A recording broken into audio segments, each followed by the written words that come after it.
My instruction, we don't need the votes. I have so many votes. We don't need votes. I tell my people, I don't need any votes. We got all the votes we need. I don't need votes. We don't need votes. We got more votes than anybody's ever had. You don't have to vote. Don't worry about voting. The voting, we got plenty of votes. What that means is that he doesn't think he needs to win the vote to win the election. Hi, I'm Ana Marie Cox. This is 90 Days with Ana Marie Cox, where we count down to the election. It's 48 days to the election, which means in many states, you only have 18 days to get registered. Please register if that's your deadline. Please register if that's not your deadline. This is a show where we talk to smart people about this wild and historic election. And today I'm talking to Jason Kander, who is a veteran, author, speaker, and host of Majority 54. And he is right here. Jason, hi. Howdy. Good to see you again. It's good to see you. It's been a while and lots has happened since it's been a few years, but lots has happened just in the past couple months. What are you thinking about? Like, you have experience in electoral politics. You have experience in getting out of electoral politics. Yeah. So what are you thinking about when you see the latest come up, the debate fallout, second attempt on Trump's life, issues coming to the fore from the last election? What's going on? I guess I think a lot about momentum, because, you just pointed out there's 48 days to go. The momentum has been, knock on wood, pretty sustained, in our favor. Basically since President Biden stepped aside and Vice President Harris stepped in. And I guess maybe it's just the Democrat in me, or the Democrat that is me, feeling like, well, the other shoe's going to drop any minute, right? Just the Lucy's going to pull the football, that sort of thing. So not that I'm negative, but more like I'm on alert for the momentum changing. I've seen now more than one national poll that has Kamala Harris with a 5-point lead, which, one, you got to discount the national polls to begin with, because that's not where the election's going to be won. But on the other hand, a 5-point lead is the kind of lead that you need in order to win the Electoral College by just a little bit. I want to remind people, because I forgot to put it in the intro, that you're former Secretary of State of Missouri and you ran for Senate in Missouri. And you stepped away from that, which is actually something I think that gives you more insight than most on the trials and tribulations of someone running for office, like the difficulty of just the sheer act of running, right? Forget maintaining momentum. But how much energy and sort of psychic toll that can take. Yeah, I have a unique perspective, I guess, because ran for the Senate, got the silver medal in Missouri, came very close in 2016. I'm sort of patient zero for the whole winning by losing thing. Like, my friends Beto and Stacy and others, they were 2 years after me. And so when it happened for me, when people were like, no, we're actually still interested in what you have to say, that wasn't a thing that had ever happened before. So it was a shock to me. And so then I found myself as one of a couple dozen Democrats in the 2018 who were thinking they were going to run for president in 2020. So I'm running around to, the usual states for that. I'm an Afghanistan veteran. I had, waited 10 years to even think about getting help, and it caught up to me. I needed to go to the VA for PTSD therapy. So that's ultimately what I did, and I stepped away from public life. And now, I do this occasionally. I do a little bit of TV. I have my podcast, but for the most part, I don't see myself to your point. I don't see myself as a politician anymore. I am aware that I exist in the zeitgeist to the extent that anybody in the zeitgeist thinks about me anymore, which is limited. I exist as a politician. So I am sort of in this unique situation where I know that to the extent that I'm ever thought of, that's how I'm thought of, but I don't feel that way, which gives me the ability to, one, say whatever the hell I want at any time, because I'm not worried about the political consequences for myself. And two, because I have pretty much run for president, I do have that unique perspective as to what it's actually like and how not glamorous it actually is, and how draining it actually is. People have talked about Trump having PTSD from being shot at, right? Like, most people are resistant. Most people who oppose him are resistant to having empathy Yeah, for him sure. Yeah, no, I because get that. he's a terrible person. Hmm. But is that something has even crossed your mind? Yes, absolutely. So let me caveat what I'm about to say with an important disclaimer, which is I'm not a clinician. I'm just a veteran who's been to PTSD therapy. And one of the things I have learned is that, and somebody said this to me once, and I think it was really smart, is that if you go through something like, something traumatic, and certainly an assassination attempt or two would qualify, um, and you aren't changed, then maybe you should see somebody because there was something wrong with you to begin with, right? So, and the way I've always had that put to me is like, if you go to war and you come back the same, or they would say, if you go to war, you should see somebody. If you go to war and you come back the same, you should see somebody because something was off to begin with, right? It's sort of a little bit of dark humor among veterans, but I think it's right. So, yeah, look, I think it would be natural, like it would be normal for him to experience changes as a result of trauma like that. But I will say that if there's anybody who wouldn't, it would be somebody who has exhibited in the past behavior. And again, not a clinician, going to use a word that is technical that I probably have no business using, but would be somebody who has exhibited more sociopathic behavior in the past to begin with, right? So I don't know, but a normal response to this would be to feel a change and to exhibit a change. And there are people close to him who've said that. And I so want to signpost that no clinical diagnosis happening here. Like, I think Well, Anna, speaking can I add something to this to even Sure. protect us more? Because what we're not saying is therefore it would be disqualifying. Right. And certainly I don't believe that because, and I know you don't either, because what we know is that when people are treated for post-traumatic stress, they can go on with their life. They're not cured, but you can function. It doesn't disrupt your life. It's not like, oh, well, he might have PTSD, so he can never be president. It's like, oh, after you go through something like that, it is smart to go to therapy for it. And I would prefer anybody who's been through anything like that, if they're going to be in charge of anything, to go through therapy for it. I think we can say, again, no clinicians, but I think most people can benefit from therapy. Yeah, I agree. Maybe someone who behaves like Trump should have been in therapy long before being shot at. Let's Yes. just posit that. I don't And think I we wanna need to be clinicians to say that. I think we definitely agree. Right. And I want to say from personal experience as someone who's spent time in a psych ward, right? Mhm. Who's like been through a ton and who has like clinical diagnoses attached to my medical record. Um, that it is different to say someone's behavior is an objectionable or off than it is to say that their mental health, like a diagnosis they have, makes them unqualified or is a bar against them running for office. Like, I'm a recovering alcoholic.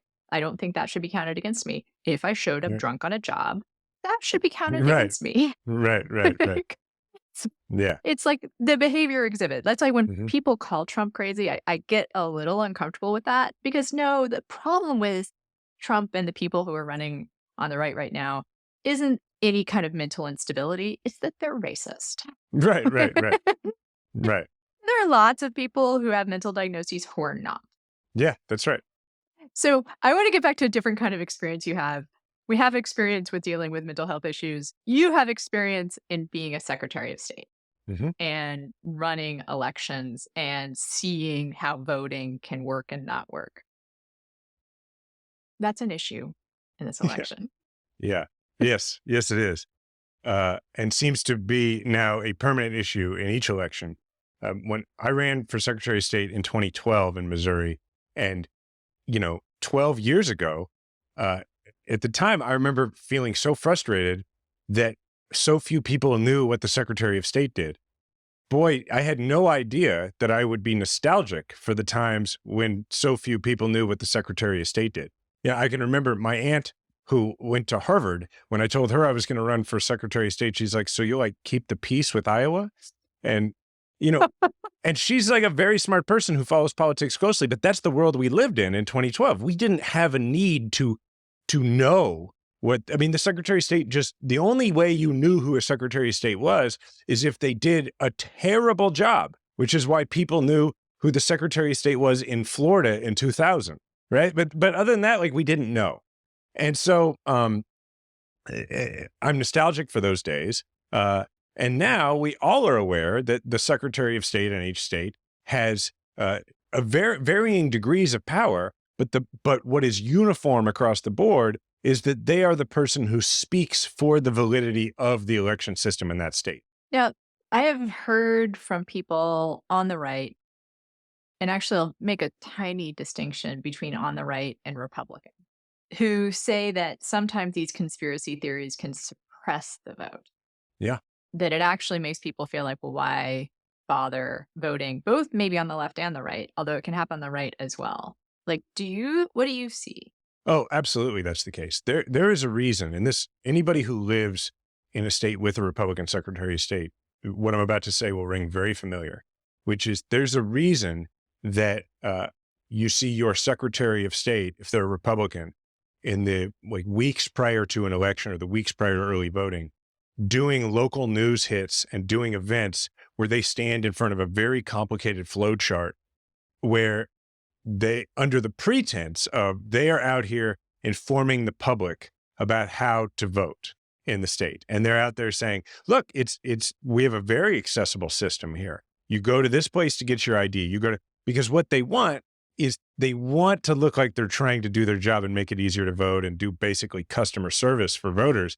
But what they're doing is they're trying to create the illusion that voting is a very bureaucratic process and that it's going to be very difficult to do and it's not worth your time.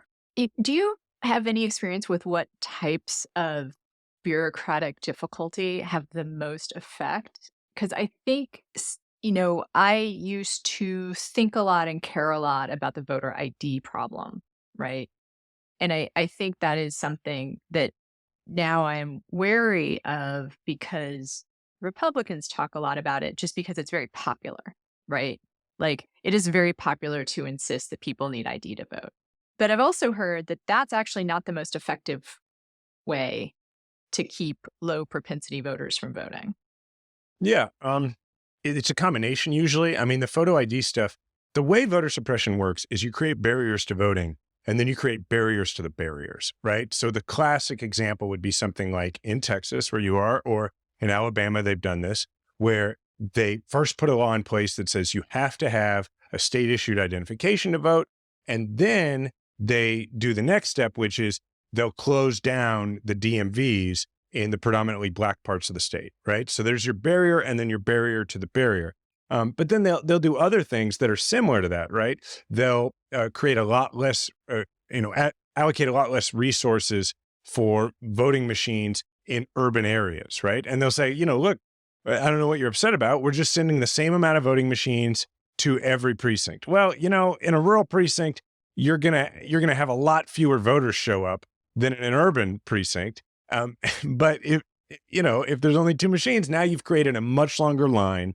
And what it often comes down to is even for people who are fully eligible to vote and have the right documentation, they're counting on the idea that folks will be like, oh, childcare is expensive for me. I can't afford it. I can't go stand in this line for that long. Or, I work an hourly job where I'm basically an at-will employee. The law may be whatever the law is, but my boss doesn't care. So that's really where a lot of that comes in. I just feel like that is not just the future of the Republican Party and the far right, but it is happening right now. And the thing that I have been saying personally for a long time is it's not just that they want to win, is they want to create a permanent majority and permanent minority rule. Mm-hmm. They want to make sure that they can create a system in which you don't vote. I mean, that's right. Maybe not even because they've outlawed voting, right? Like, not so strong as that, but because they've created so many barriers in such an incremental way that it turns out that we have just, let's say, landed white men. Right. It's a voting class and a non-voting class. Yeah. is what they're after. And it's victory by subtraction. Let's move to content. I love talking about process, but let's move to content. And it's another place where I need your perspective, which is the trope of homeless veterans versus immigrants. Tell me, people have been pitting them against each other? I haven't seen Is this, this a which is thing? that I guess this is immigrants the thing getting where put they up in say, hotels while we have yeah, homeless veterans on the street. yeah, yeah. Fascinating to me. You Well, work directly with that population. yeah, I do. I do. I work with homeless veterans. That's what I do for a living now. Well, to me, it's not surprising, I guess, that they do this because uh, I have many reactions to this. One of which is they tend to only the Republicans, and look, some Democrats are guilty of this too. They only tend to talk about us veterans when it's a really helpful cudgel for them with another issue, and or when they need pictures of us for brochures and websites and stock footage for campaign ads. But I'm always shocked at how little politicians, frankly, many of them from both sides of the aisle, actually know about veterans policy, other than they can score points by saying bad things about the VA, for instance. And look, I didn't know anywhere near enough about veterans policy when I was running, but I've been working in that field for the last few years, and now I realize how little I actually knew. But yeah, I guess it goes back to the idea of just the housing crisis generally, the concept that this is all about scarcity, and scarcity that is immutable, the scarcity that you could never change, the scarcity issue. You have Kamala Harris talking about actually doing something, actually building units of housing for people in this country, whether they be immigrants or immigrants who are citizens, immigrants who aren't citizens, anybody else. And I guess on issues like this, I just consistently come back to the idea that what is the point in being the wealthiest nation in human history if you have to choose between housing homeless veterans and housing immigrants who need the housing? The most powerful thing that happened to me or happened for me at the convention, I mean, there was a lot of stuff. Tim Walz's son showing that level of emotion, I'll get teary right now. But the most powerful policy related moment for me was actually another thing that happened with Tim Walz, was for him to say housing is a human right. Yeah. I have never heard a presidential candidate or vice presidential candidate, someone from that large a stage, someone who's actually, for the most part, not a radical, right? Hmm. Like, he's only radical by the scale that we judge American politicians, which is Right. not a good scale. Yeah. And that is the answer to the fake trope of who are you going to house? Hmm. Who are you going to house? I The agree. answer is we house all of them, right? Human beings. We have this construct in the American political conversation, and actually, it's Ben Rhodes who first said this to me, and he was talking about foreign policy. But he said we have this construct that says that only Americans are humans, Mm. and everybody who's not an American citizen is therefore not a human, which is definitely factually incorrect, but also morally wrong. And uh, you know, anybody who's spent any amount of time with people who are homeless, it really changes your perspective on what it is. I think if you've never been around people, like really spend time with people who are homeless, it's very easy to drive by people who are flying a sign, panhandling, and fall in for this sort of stereotype that they're loafing, that they're lazy, or that they're, have substance issues or mental health issues. And sometimes there's a mix of those things. But one thing that I have learned that I did not really understand until I started 5 years ago working with this population is that being homeless is a full-time job if you are going to survive. If you are going to eat, you have places you have to be by a certain time, or you will not eat. If you are going to sleep indoors, you have places you have to be. And so while we get the impression that homeless people are just sitting around, first of all, there's an awful lot of homeless people in this country who are employed. And even if they're not, they are hustling every day to survive. And so that's why when you if you go in the middle of the day to a homeless encampment, it will be mostly empty because people are either at their jobs or they are at the places they need to be in order to eat in order to get the supplies that they need to continue to live. And the reason I say all that is because then we have this expectation of homeless people where we say, well, they got to clean up this, they got to clean up that, they got to go to counseling, they got to do these things. And when you actually get to know the homeless community and what it's like day to day, you realize there's no way to do those things. There's no time in their day to achieve those things, which goes back to housing, which goes back to the idea of if you want to give them an opportunity to do those things for themselves, the first thing you have to do is put a roof over their head and maybe start them out with some food, because only when they can get out of survival mode are they going to have the opportunity to start trying to get ahead. Yeah, I think about there's something that people have probably heard of before, which is that a rich person is eccentric and a poor person is crazy. Yeah, that's right. I would say, when a white middle-class person has a job asking people for money, we call that advertising. And when a poor person asks Or people for money, politics. or politics, and when a Yeah. poor person asks for money, that's panhandling. Or Right. That's when good. we I have never a heard that. content creator asking for money, or like that is personal branding, and we're like, Yeah. cool, like teach a workshop on personal branding. Right. And then when you have someone asking for money on the street, well, that's just lazy. That's just loafing, right? Yeah, that's a great point. I mean, I had dinner the other night with a homeless veteran in Oklahoma City, and he was telling me about his daily routine. And one of the things he was explaining to me is that he budgets based on how much he can make flying a sign at the corner near where he stays. And he's like, on a good day, I can make $50, but on most days I make about $2, depending on the traffic at this area. And he said, so I live on $7 to $10 a day. And he said, and $3 of that is to feed my dog. But my point being, how many people listening to this right now have no idea how many dollars a day they live on? Because our lives do not force us to organize at that level or to budget at that level. So one of the biggest misconceptions is that people are homeless because they just don't have any faculties. No, in fact, their faculties are honed. They're just honed for a completely different way of living right now. So my personal experience with being disillusioned with politics happened this year when Biden was at the top of the ticket. Mm-hmm. And I had a realization that since I've been of voting age, there has been a Clinton, a Biden, a Trump, or a Bush on every presidential ticket since I was 18. Yeah. Yeah. And I just had trouble getting worked up.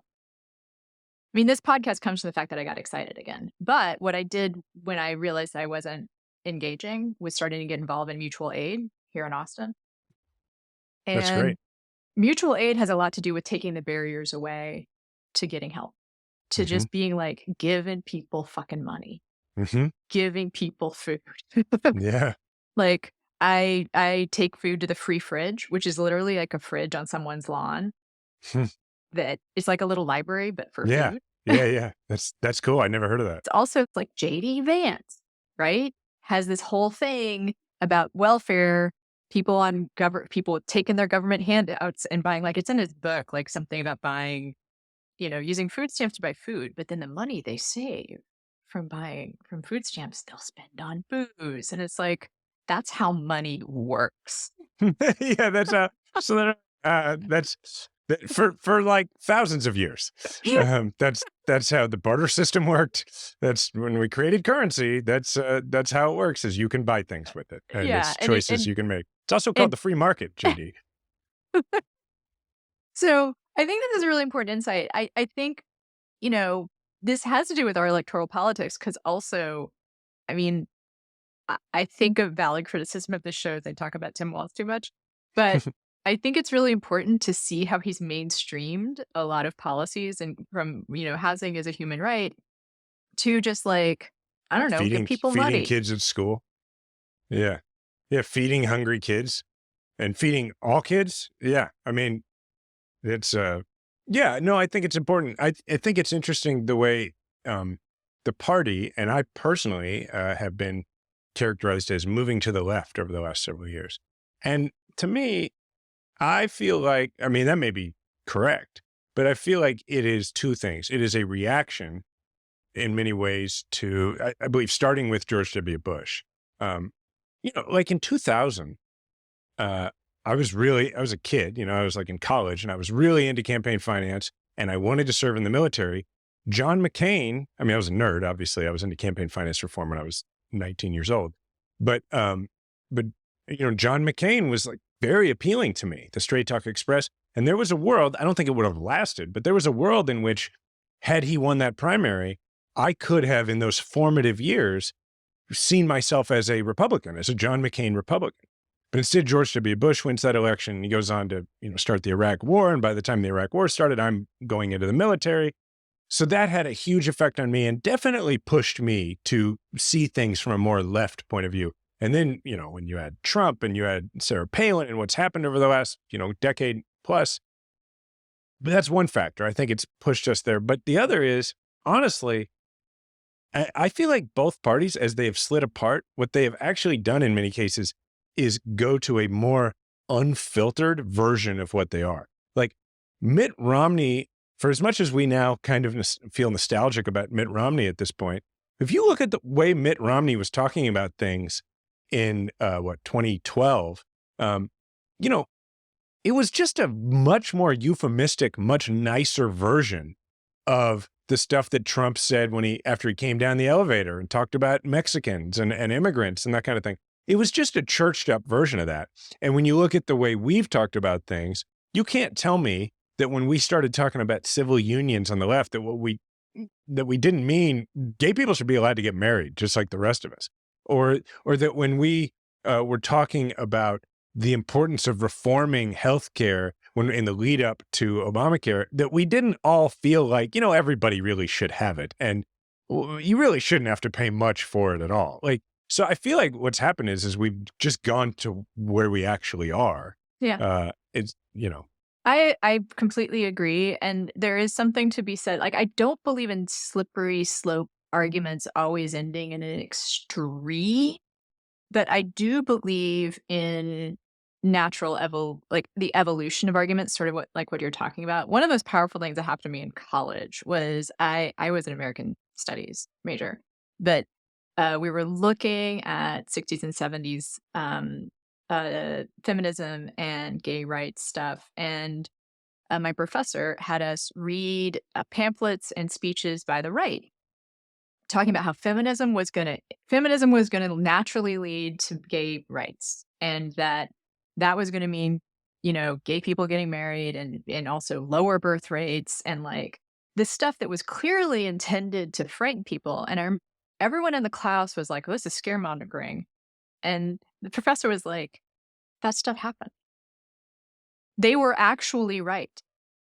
And we need to pay attention to that movement. It's just not necessarily bad. Mm-hmm. It's just sometimes the other side can see more clearly the end of arguments, right? And that's why also we have seen more clearly that the church up versions of stuff ends in this particular place. Like when you start arguing for fetal personhood, which mainstream Republicans started arguing for, you end up outlawing IVF, right? Mm-hmm. You right. end up getting period reports Mm-hmm. for people. That is like the natural and logical conclusion of fetal personhood. Yeah. The disagreement becomes over whether the result is good or bad. And right. But it goes to, not to sound like I'm plugging my show, but my podcast Please plug your show. Right. Majority 54 is about equipping people who have conservative people in their life who they want to maintain relationships with, about equipping them to have those conversations in a persuasive way, without losing the relationship. And so we talk about this sort of thing a lot. Like, how do you make these cases to people? And so when I think about how do you get people to talk about the logical conclusions and see the logical conclusions of the arguments they're making in order to move them away from those arguments? And a story that it brings up for me is, like, I remember long ago when I was in the state legislature, there was, and this still sadly hasn't passed in Missouri, but there was a bill to add sexual orientation to the non-discrimination laws of the state. And for the whole, I was there for 4 years. The first 3 years I was in the legislature, the like religious right lobby would just say they were against it, period, and they with no caveats. And then the culture started to change around them, and they noticed that. And I remember the lobbyist for the religious right was testifying in a hearing where I was sitting, and he said, because I think he thought it would make his argument better, he said, we recognize that this is a civil rights issue. We just don't believe that Missouri is ready to make this change. And I remember thinking, oh, you have now recognized the logical conclusion of where things are going. And I remember thinking, well, that's terrible for your argument. So I said, I have one question for you. And my question is, will you please name a moment in American history where where America moved too quickly on a civil rights issue? And of course, any person who wants to stay on the right side of anything resembling our history no one's going to be like, well, Martin Luther King Jr. needed to slow down a bit. No one's going to say anything like that. And so I think you make a great point. It's important to, walk people through. You can't just tell them what the logical conclusion of their argument is. You've got to ask like 50 questions to get them there. And I think this works for the left and the right.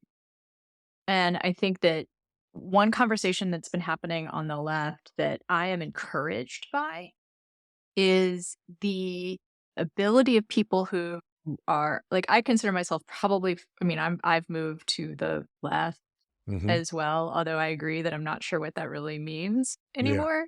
Yeah. And I see people who are just like a little further than me who used to be like, I can't vote for someone who endorses genocide, in Gaza, which I'm just using their language.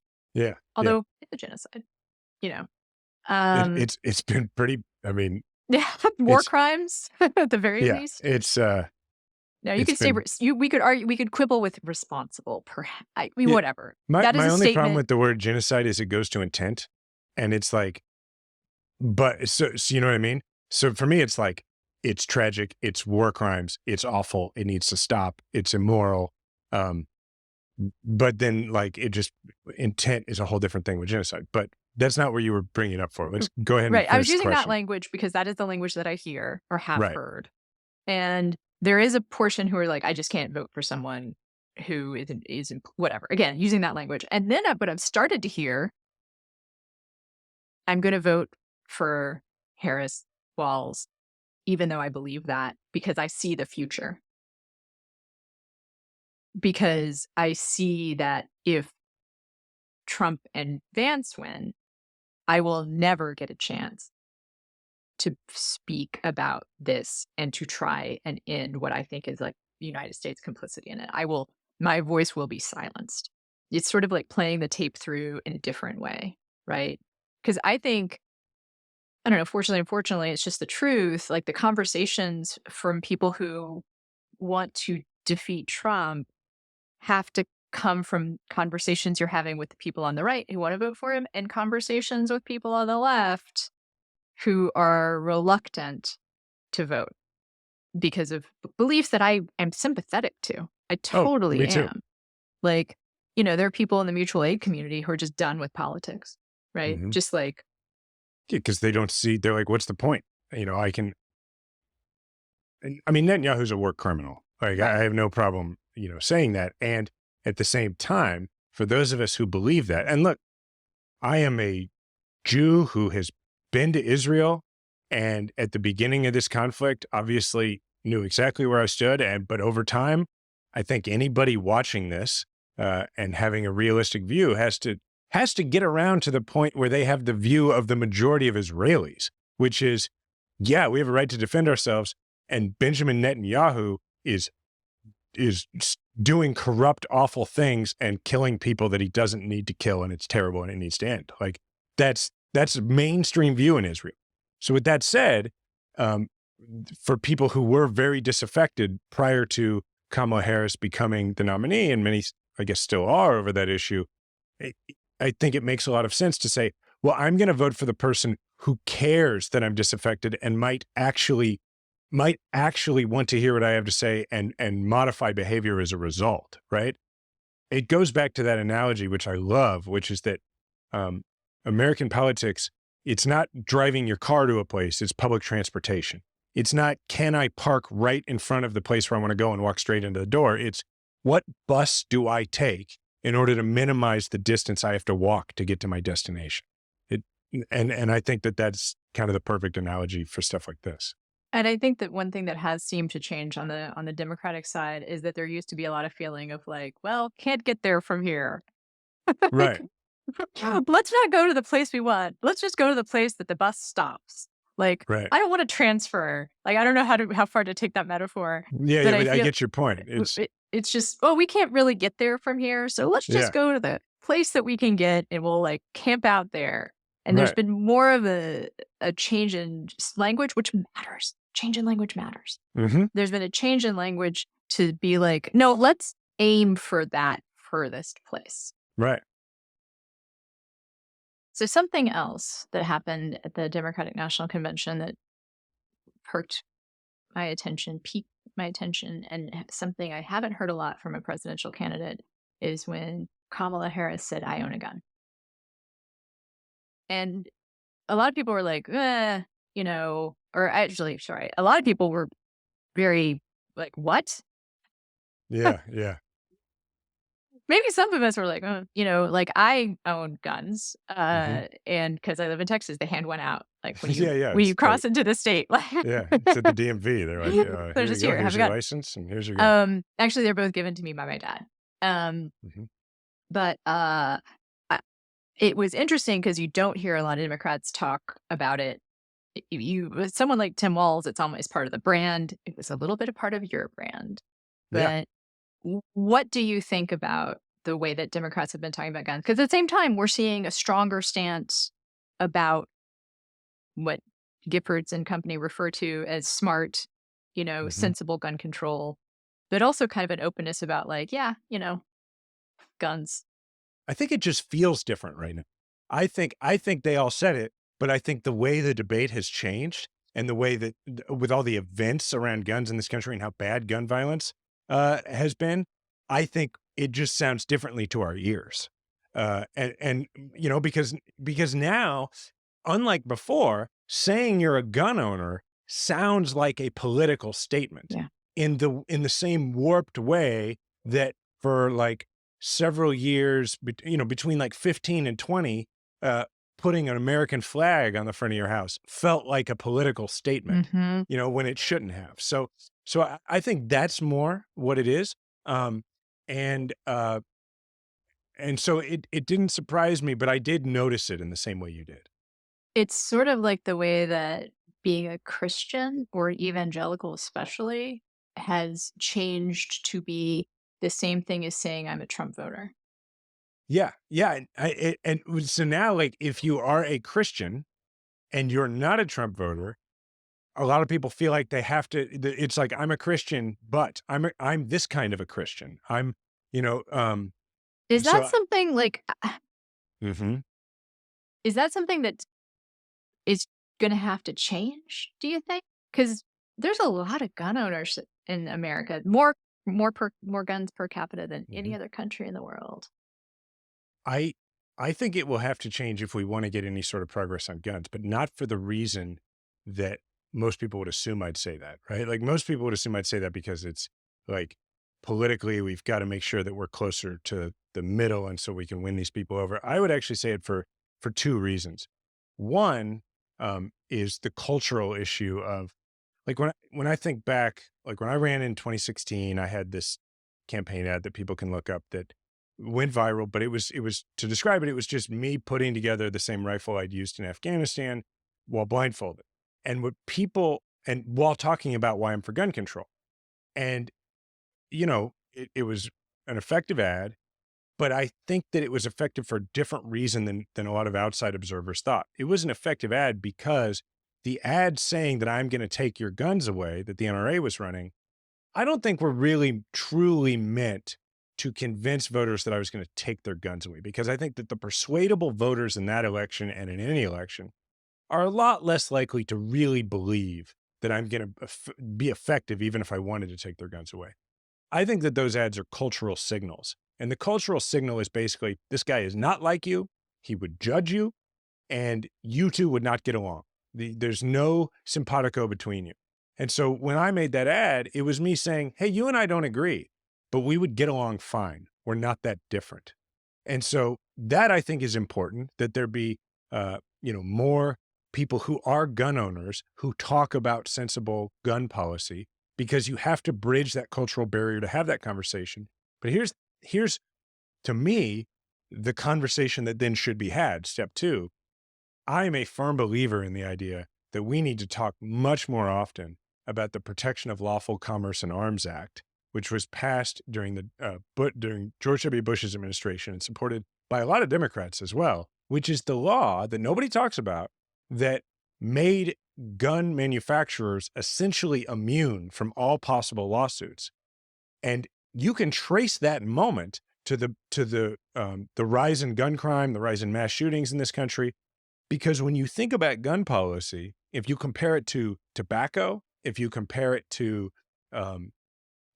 like car safety issues like this, if American courts and juries were permitted to treat the corporations that make guns exactly the same as they treat the corporations that make anything else, a lot of the policies that we want would be there, but they'd be instituted by the gun companies as a way to avoid liability, because most juries would view the fact that smart guns exist, the technology exists, but they don't use it.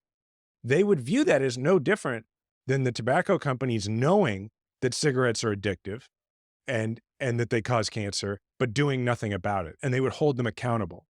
So my point is, it has to be gun owners who say these things, because we need to change the dynamic in the debate. We need to go away from there's people who are pro-gun and people who are anti-gun, and get to a point where it is gun owners and gun non-owners who all have a common enemy, and that is the gun companies that are using Americans and doing nothing about the violence because they want to make as much money as possible.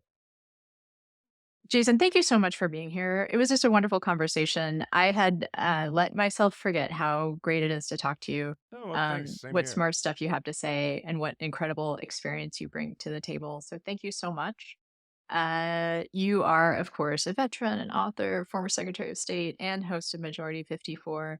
This is 90 Days with Ana Marie Cox, 48 days to the election. Again, many states shut their registration down 30 days before the election. So find out if that's you, 18 days. And this is a podcast that's available on YouTube. If you're listening to it, you might want to check that out at youtube.com/@Ana Marie/90 Days with Ana Marie Cox. And then if you're watching this on YouTube, why don't you check it out as a podcast, available wherever you get your podcast, rate, review, all the things. And Jason, thanks again for joining us. Hey, I had fun, as always. Thanks so much. I'm Jason Kander, and Senator Blunt has been attacking me on guns. Well, in the Army, I learned how to use and respect my rifle. In Afghanistan, I'd volunteer to be an extra gun in a convoy of unarmored SUVs. And in the state legislature, I supported Second Amendment rights. I also believe in background checks so that terrorists can't get their hands on one of these. I approve this message because I'd like to see Senator Blunt do this.